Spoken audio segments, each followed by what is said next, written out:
Čovjek je oduvek gledao u nebo sa istom mišlju. Šta ako bih mogao da letim?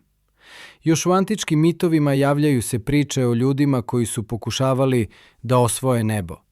Najpoznatiji je mit o Ikru i Dedalu, o čoveku koji je konstruisao krila od perja i voska i svom sinu omogućio da poleti. Ikar je poleteo previsoko, vosak se otopio i pao je u more. Taj mit vekovima je bio i opomena i inspiracija, da je let moguće sanjati, ali da je cena greške ogromna. U 15. veku Leonardo da Vinci je na svojim crtežima osmišljavao prve leteće mašine, uređaje nalik današnjim helikopterima, jedrilicama i avionima. Njegovi projekti nikada nisu poletele, ali su pokazali da je let moguć ako se spoje nauka i mašta. Prva ozbiljna pobjeda u osvajanju neba došla je u 18. veku, kada su braća Montgolfier 1783. godine u Francuskoj podigli u nebo prvi balon na topli vazduh.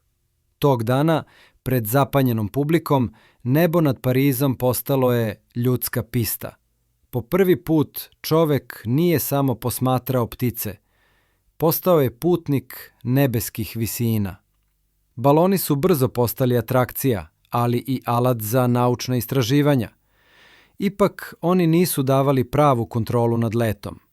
Početkom 20. veka pojavili su se cepelini, ogromne letelice ispunjene vodonikom, koje su mogle da prevoze desetine putnika. Grofe Zeppelin u Nemačkoj pretvorio je ideju u realnost i ubrzo su cepelini plovili evropskim nebom. Luksuzni, ali i opasni, jer su se oslanjali na zapaljivi gas. Iako je tragedija Hindenburga kasnije označila njihov kraj, cepelini su ipak bili prvi pokušaj ozbiljnog putničkog vazduhoplovstva. A onda je došao trenutak koji je zauvek promenio istoriju. 17. decembra 1903. godine u malom mestu Kitty Hawk u Severnoj Karolini dvojica braće, Wilbur i Orville Wright, uspela su da uzlete svojim avionom Flyer. Njihov let trajao je samo 12 sekundi i prešli su jedva 37 metara. Ali tih 12 sekundi bilo je dovoljno da se svet zauvek promeni. To nije bio samo let.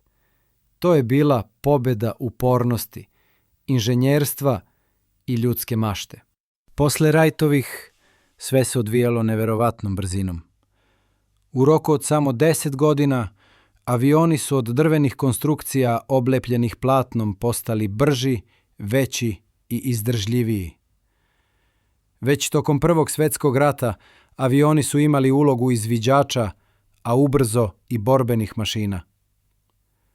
Letenje više nije bilo eksperiment, postalo je vojna i industrijska stvarnost.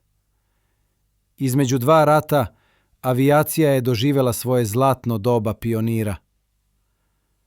Pojavili su se prvi putnički avioni, linijski letovi i piloti heroji. Charles Lindbergh je 1927. preleteo Atlantik bez prestanka, podvig koji je svet dočekao kao dokaz da je avijacija budućnost. Aerodromi su počeli da niču širom sveta, a avioni su postajali simbol moderne civilizacije. U nekoj od sljedećih epizoda više o avijaciji.